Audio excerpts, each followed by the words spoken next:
But for those who are joining us for the first time, I want us to go through what we were able to learn the other time. We were able to talk about consent. What is consent? The common myths. We say that consent is clear, voluntary, informed, enthusiastic, or an ongoing agreement to engage in a specific activity. And we also talked about it requires active participation, not silence or absence of refusal. We also talked about the common myths and misconception that come around consent. There is a myth that goes around that silence means consent. And if someone says no, they really mean yes. That's a myth. And then we talked about how to ask for and give consent respectively. We say that you're supposed to listen carefully and respect other person's response. Use clear, straightforward language. Never pressure or coerce. And then we also talked about the difference between consent, coercion, and submission. Consent, we said, is freely given without pressure. Then coercion involves manipulation. Submission might look like consent, but it's often the result of fear. Then we talked about the power dynamics. The power dynamics and vulnerability, how power affects consent. And we talked about age differences, where we talked about minors cannot legally consent. And also imbalances can affect willingness or ability to say no, especially to intimate partner dynamics.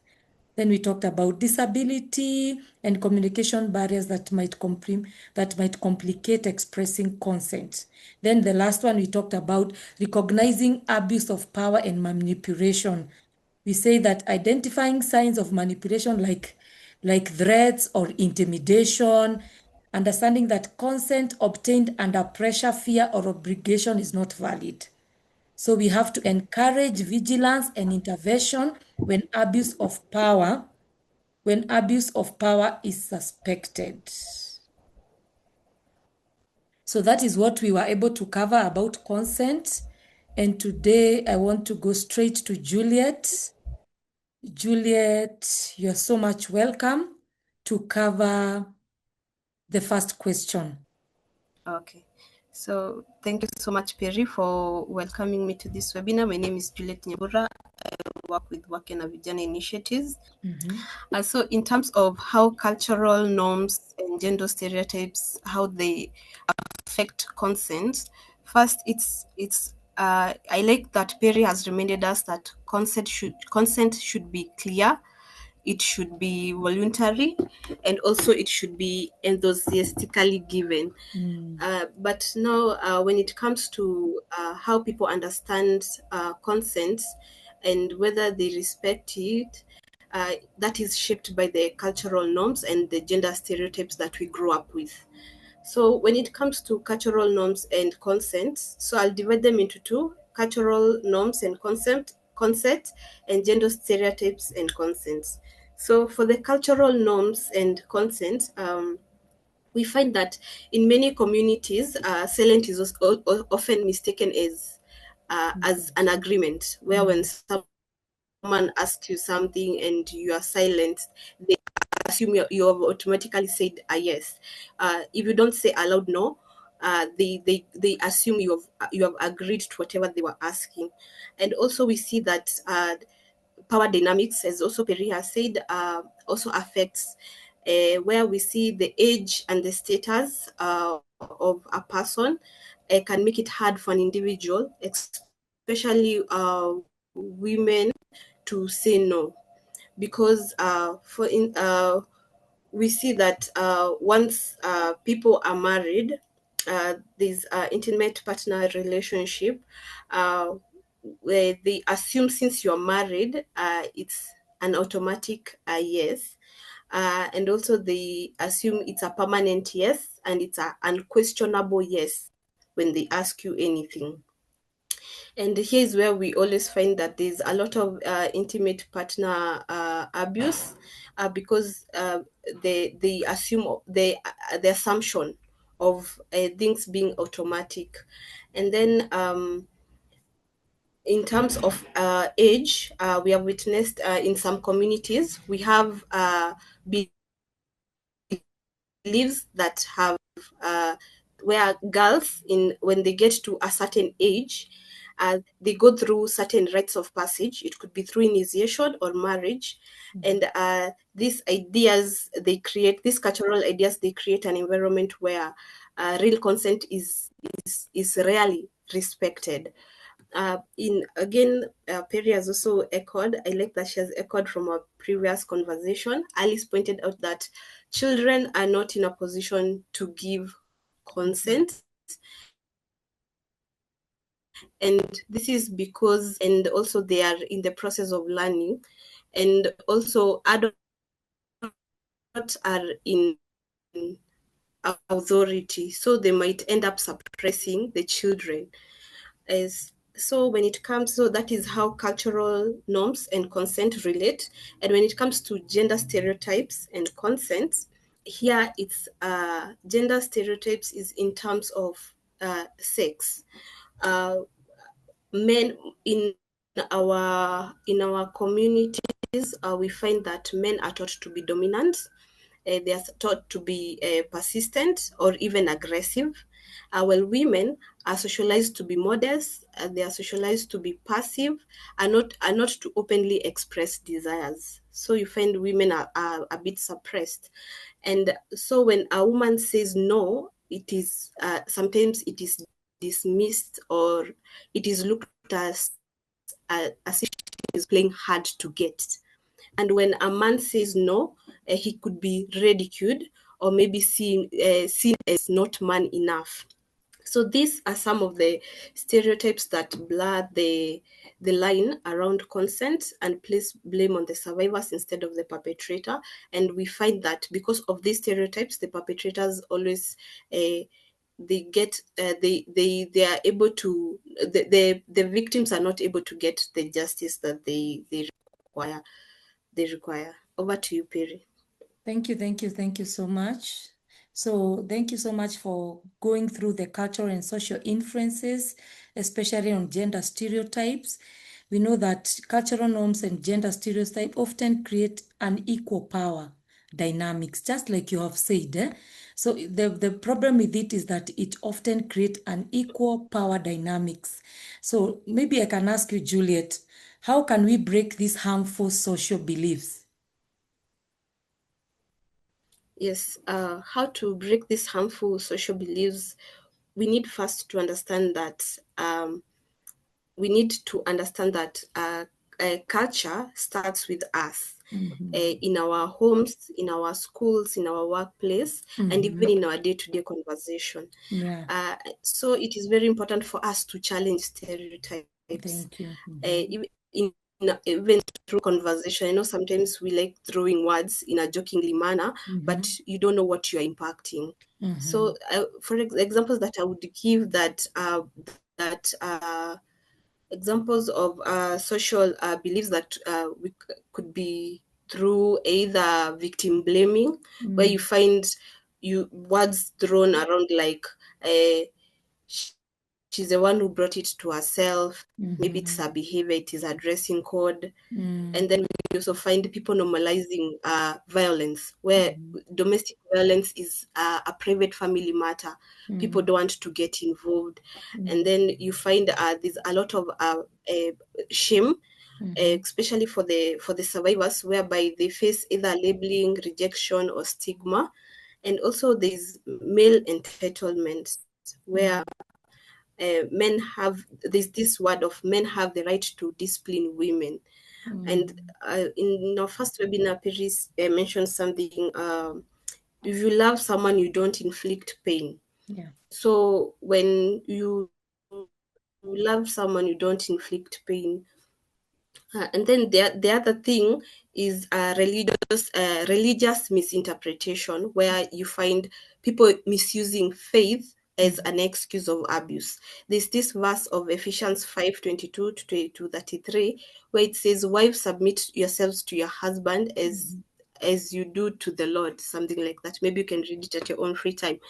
So this, we find people misquoting this verse, and they're using it as an excuse for them, saying the wife did not submit, so I'll end up punish.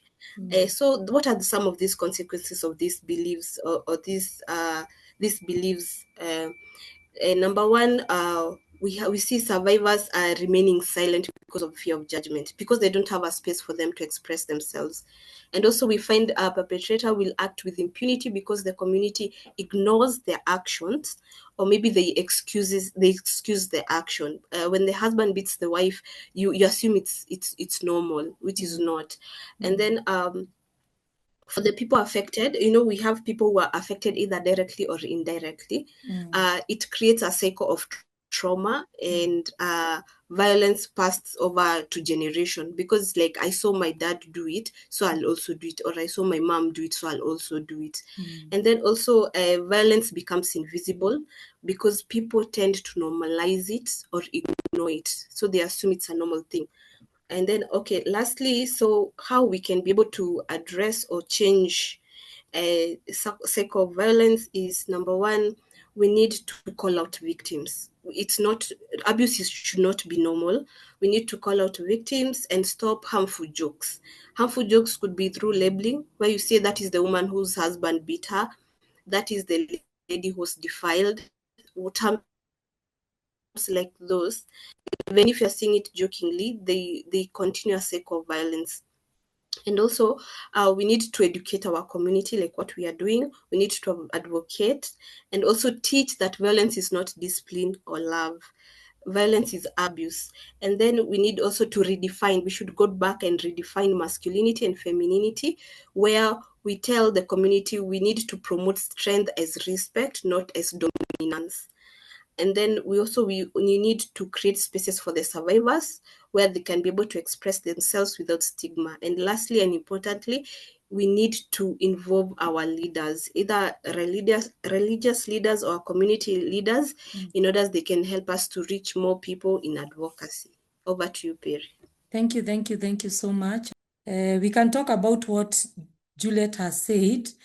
So how we can break these harmful social beliefs is just as she has said, with an open dialogue and maybe education, because education is where you empower someone and they are able to know what they're supposed to do. So, and then we talk about the harmful social beliefs. I think the most common one is victim blaming. They asked for it. They asked for it by maybe their behavior, by maybe the way they were dressed. About how do prevention and community engagement. What role can men, boys, and allies play in promoting a culture of consent? And what are bystanders, intervention skills, and why they are important? So men and boys can challenge toxic masculinity and gender stereotypes by modeling respectful behavior and speaking out against violence. They can also educate their peers about the importance of consent, support survivors, and participate in community initiative to create a safer environment. If we are able if they can be able to challenge the toxic masculinity and gender stereotype by modeling respectful behavior and speaking out against violence. So it can really help. And they can also educate their peer-to-peer education of the importance of supporting a survivor and importance of consent in whatever thing that they want to do. So, and then the next one is, what are bystanders intervention skills and why are they important? Bystanders.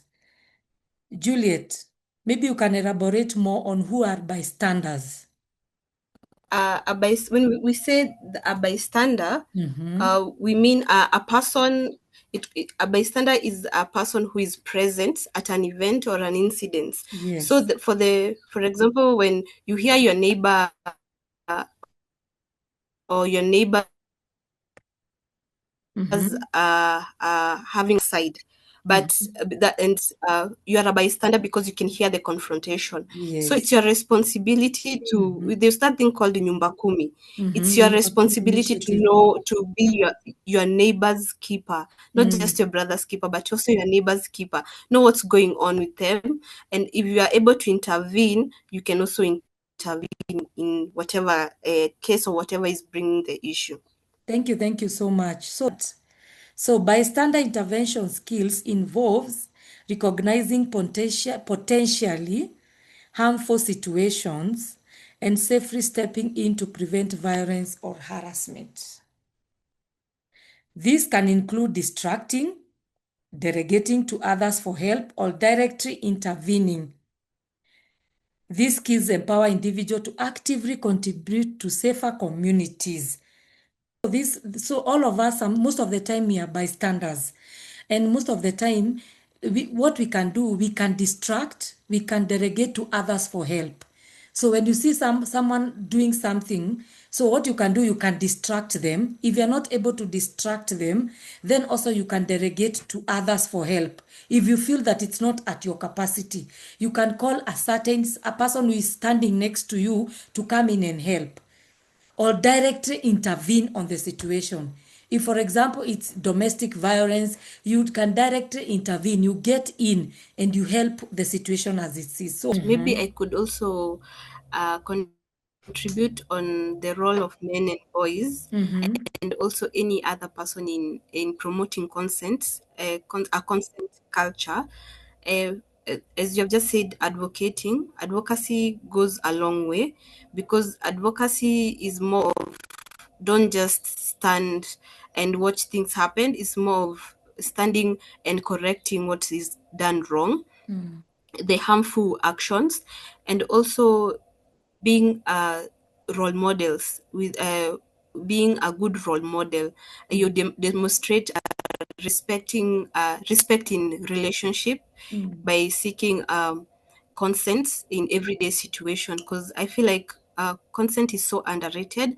And when consent is because most people, they don't respect people's opinion, but you need to understand that someone can tell you yes today, and in the next second maybe they can change their mind and tell you no, you're not supposed to feel as if you have been betrayed. You need to respect people's decision.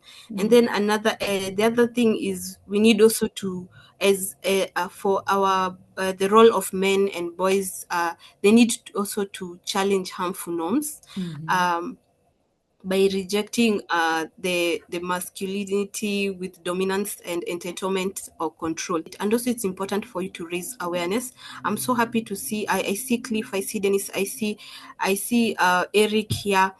I'm happy that they are part of the mission, and this is our responsibility as a whole. It's not just for the men, it's also our responsibility for the women. We also should not sit back and watch our men go through violence in uniform. So over to you, Perry. thank you so much. Eric, I can give you a minute to say something.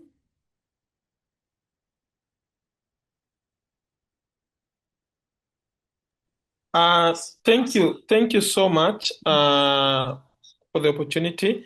I want to say that I would really emphasize that the journey towards a safer and more respectful community begin with each one of us here in this webinar today. So prevention is not just the responsibility of a few, but a collective effort that require awareness, active engagement, and also continuation education. We need to educate our community, we need training.